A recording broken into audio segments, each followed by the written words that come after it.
Okay, we're here in the grounds of Ballyhaunis Chamber of Commerce today, and I have with me the current CEO of the Ballyhaunis Chamber of Commerce. And maybe to start off, introduce you to Cunnane here, and maybe, Anne, to start things off, just give us an idea of how long the Chamber is in existence in Ballyhaunis. Well, the first documents that I have came across way back when was dated in 1980, 1981. It was when the Chamber, I found some old documents one time over in the office, and that was the earliest I found is 1980, 81, so it would be in existence since then. Okay. Now, the Chamber, to me, is another one of the many organisations around Ballyhaunis that's run totally on voluntary help. And there is maybe a perception out there that the Chamber is 100 different businesses and loads of people and loads of input, but ultimately it's a small group of voluntary people who have maintained this organisation since then. Yeah, it is completely voluntary. There's no payment to anyone in it. It's a not-for-profit organisation. So that's one of the main things that has been kept all the way along through, and it is voluntary. People just come together, business people, individuals, for the betterment of the town. Nobody's looking for anything out of it other than improvements to the town and how we can help our town grow. Okay, and would say in your own case, Anne, how long have you been involved yourself, or where did you come into this whole scene? Well, how I came through it was quite funny, really, because I absolutely knew nothing about Ballyhaunis Chamber of Commerce, and I had worked in London for years and came back, but I started working in Dawn Meats, and then when I had my first child, I went back and did an ECDL course because you needed that for office work, and during that I had to get work experience. So I approached Mary Smith, who at the time was over the Ballyhaunis community workers, but also was looking after the Ballyhaunis Chamber, and I asked, could I get 2 weeks work experience to coincide with my course that I was doing at the time. So that was great. I was accepted in, and I was doing work for the 2 weeks, and she asked me would I be interested in going on a scheme, Ballyhaunis Community Workers, which is the equivalent to a CE scheme now, a community employment scheme. And I said, I'd love to, you know, because it'd get me back in, because you do lose confidence. I had been out of office work for about 5-6 years, and you do kind of lose a little bit of confidence in your own abilities. So for me, it was an ideal thing. I'd be going in, getting trained up again, sitting in an office environment, doing all that type of thing. So I had 3 years with them, and then I went for an interview and got part-time, which was just 2 days a week, which suited me as I was a single parent at the time. And then in 2007, I applied for the position that I'm actually in now. And luckily enough, I got the role. So I've been kind of involved since 2000. Okay. But isn't there kind of a story in the background here that at the time you could have taken the easy route and just stayed on some version of social welfare, but instead of that you went on and looked to improve yourself and do some courses and qualify for the job you applied for ultimately? Yeah, and that is the great thing about these community employment schemes, because it does lead you up the path, because you're allowed to do training during these programs that you're on. You're actually allowed to train up. So that's what I was doing while I was doing the job, whatever I was asked to do in relation to the position, but I was also encouraged to take on an upskill, which I took the opportunity to do and completed a number of courses during my time. And even in the last couple of years, I've actually upskilled myself as well, doing a couple of courses, you know, in accounts and payroll and things like that, just to keep, you know, upskilling. Up to date, yeah. Yeah, it's important. It's important for everyone, you know, to look forward, you know. But for me, the option of sitting at home, it wasn't an option really, you know, because it's important for your mental health and everything to be active. Okay. Now, when we talk about the Chamber, we'd say there are certain things that the Chamber gets involved in every year along the way. Could you just kind of maybe run through some of the things that the Chamber actively are involved in on an ongoing basis every year? Well, on an ongoing basis, and unfortunately the last couple of years, no more than any other person or any other business or any other organisation, we've been really hampered by COVID. But we'd always be looking after the Christmas lights, the summer festival, Mayo Day, the Easter parade, any market days, anything like that. We'd be organising them or been involved with other organisations in organising them, because we want activities in our town. We want our town to be vibrant. We want there to be a community spirit, but it also helps the economy by attracting footfall into the town. And hopefully next year we'll be in a position to start up these again, but as we all know, it's just really dependent on COVID at the moment. We'd also be working alongside Mayo County Council all the time for improvements to the town. Like the square got done up there back in 2019, we got the lights done on the bypass, and there's other projects like that that we'll be working with them on constantly and meeting with them on trying to improve the town for the people and for the community. Okay. Now, the last couple of years have been a testing time for all business all over Ireland and the world and everything else, but I understand there's some new businesses that actually have come and set up in Ballyhaunis over the last few years. We have, like, Ballyhaunis is a great little town. Where we're located is fantastic. Like, we've excellent trains, we've the buses, we're right in the centre of Connacht. We're 20 minutes from Ireland West Airport Knock. We're less than 10 minutes from Knock, which is now upgraded to the Marian, International Marian Church status. We've also got the Centre of Excellence out there. So we've had a few new businesses setting up, like beauticians, we have barbers, we've a new coffee shop going to come into town. We've a couple of businesses also that have actually moved premises to a larger premise for themselves. And they've been really proactive in trying their best to keep the good side out during these testing times. Like, we're very lucky with our industries as well, our larger industries, they're expanding all the time, and it's just a lovely little town. You know, it really is. You just have to come in and see what we have. Our existing businesses that are here, we've second and third generation businesses, and they're all just out there doing their thing. Some have gone on to online and are thriving online. Now, I know that everybody is delighted they can open their doors again, you know, but it really is a great town, and people are really pushing. Just come in and see the quality of the products that are here and that are available. Yeah. I'd imagine Ballyhaunis as a town is probably the envy of any rural district or village or town in Ireland for employment, if nothing else. Maybe just give us an idea of the kind of the numerically what's involved in employment in the town, in the area. Well, employment, like I did actually there last year, I was totting up the numbers of the figures that we would have of full-time and part-time, and we have over 2,000 employed full-time, and you'd have another couple of hundred part-time. You know, there is massive employment in the town for a town of its size. You could virtually say we're full employment. Okay. And do you find people are coming, travelling from distances to town? There are. Because naturally there aren't 2,000 employable people, would say, in the immediate rural area. There are people travelling in. Like, if you look at the likes of the community school, there's over 70 employed in there. They're travelling in. The national schools, you know, you have the other businesses in. You've so many. I'm not going to start naming businesses because I'll name one and forget another, and I'll be shot. Okay. But there's loads of people travelling into Ballyhaunis to work.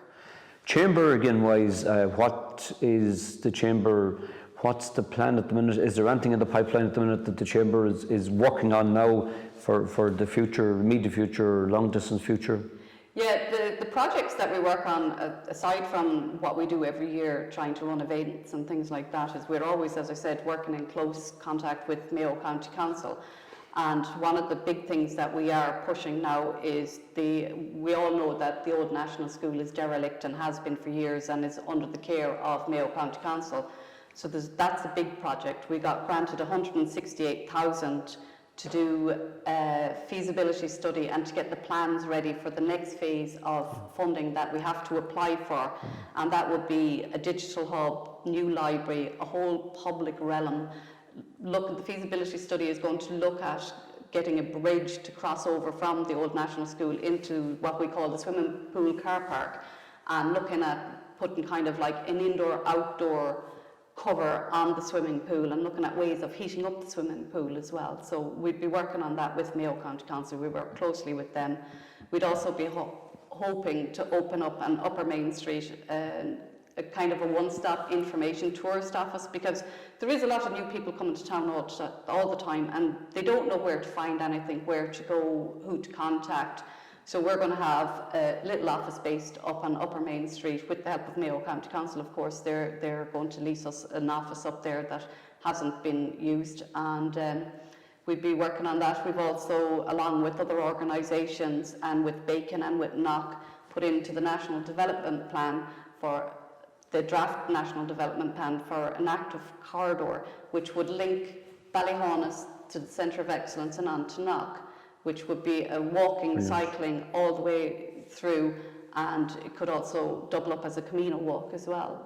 Brilliant. Including the Marian Shrine of Knock. The Marian Shrine, yes, yeah. So, and like obviously, as I said, Bacon and Knock, they've also put in for that. So we're working together. Like we work. So you're working with together. other communities within the area. We do, yeah, and we work with other organisations. Like we have been granted funding this year for the extension of footpaths and lighting out to the Ballyhaunis GAA pitch, which is huge, because we all know the amount of kids that are going out there playing sports and things like that, and it's vital that that part is done, because at the moment it's okay in the summer months, but during the winter months it's dark, you can't see, you know, so that funding is in place now, and that should be done this year, which is excellent.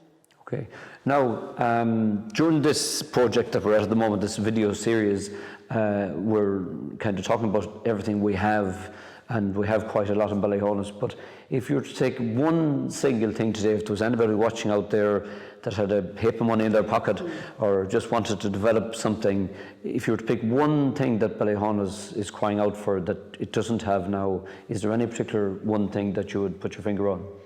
Yes, that would be a hotel or a motel type of business. Okay. We have, as I said, we have a load of industries here in town, and a lot of them industries are actually based internationally as well, that they have offices in Europe, Canada, Australia, America. Like you see all of this, and they're constantly bringing in buyers. They're also constantly having reps, and at the moment, because believe it or not, a year and a half ago, I actually checked with a lot of them in and around the area, roughly how many are you bringing in, and you'd be astounded at the amount of people that are coming in, but they're having to stay other places. Okay. They do be using our B&Bs, which we're lucky to have a few B&Bs here, but they're also having to go to Camaris and Tuam and things like that.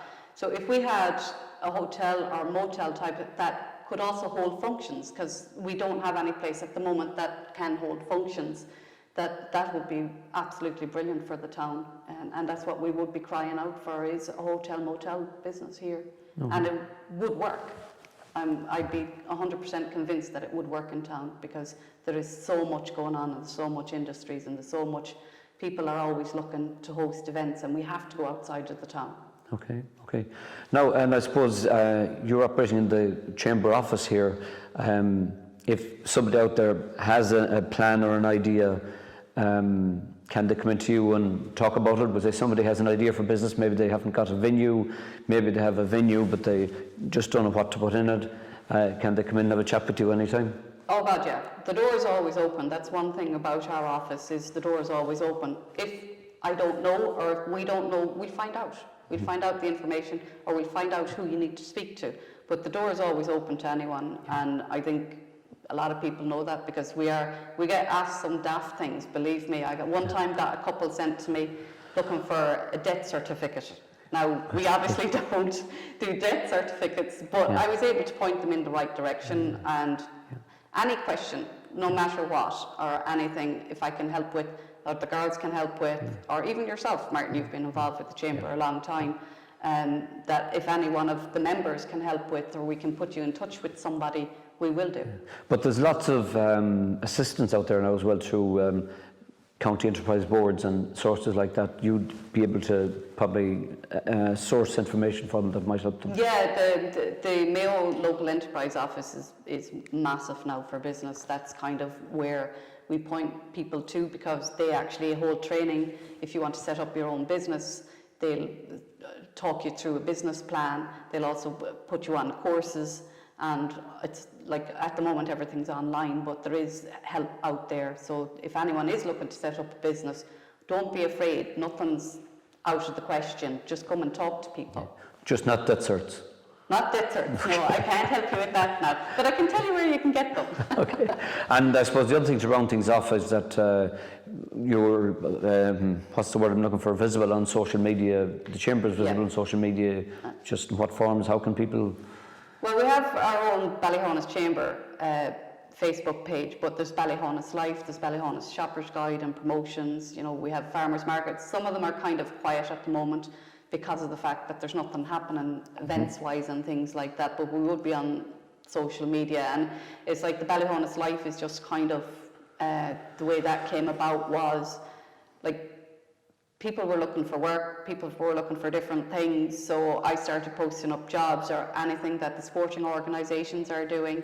You know, I just putting it up there for general information. It's what's happening, really. It's what's happening in town. Okay. But the one thing I do say about that one, it's not for the promotion of business, Ballyhaunis Life. We have the Ballyhaunis shopping, promotions and local regionals, and my own Facebook page if people want to put it up. But the Ballyhaunis Life really is for life in Ballyhaunis. And it's to get it out there because there are new communities here that don't know about the soccer club, don't know about the GA club or the rugby club or the golf club, and they don't know when matches are on. Like, we'd all love more people to be attending soccer, Gaelic, golf, you know, be whatever sport it is. When games are being played locally, you know, we'd love to see spectators, but people don't tend to know when they're actually being played. So I just thought, well, if I start putting it up here, and maybe people will get, and then it might help people join, volunteer. You know, everybody is always looking for volunteers, folks, so, you know, just contact one of the organisations, we'll get a job for you, and don't worry, it's not hard, it doesn't take up too much time, and you won't be left by yourself, you know, and you get great enjoyment out of it, you really would. That is one thing I'd say. Yeah, you find generally when you're working in voluntary groups that it's a nice group of people that work in them. They're people who mean well and want to improve things and make things better, and I'd have to concur with that in all my years you meet the finest of people in voluntary organisations right across the board. Oh, you do, and the social side of it as well, like, is fantastic. That's enough now. I'm not talking about late night social side, I'm on about the sidelines. What social are you on about, Martin?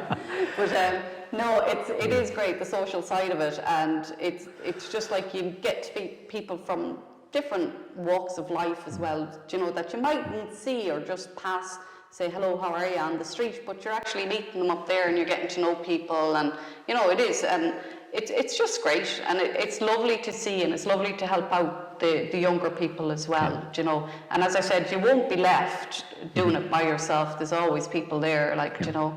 It's just, and it's great for the head. Really. So I suppose we'll maybe wind things up now, but what you're saying there really is, does anybody out there even that has ideas of what might help the town or help the area or stimulate business in the area, just come into us, throw the idea at us, come into and you know, we'll work on it together and make things better.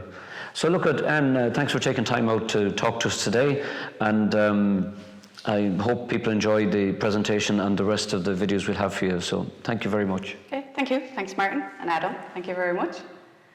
Hope to see you all again soon.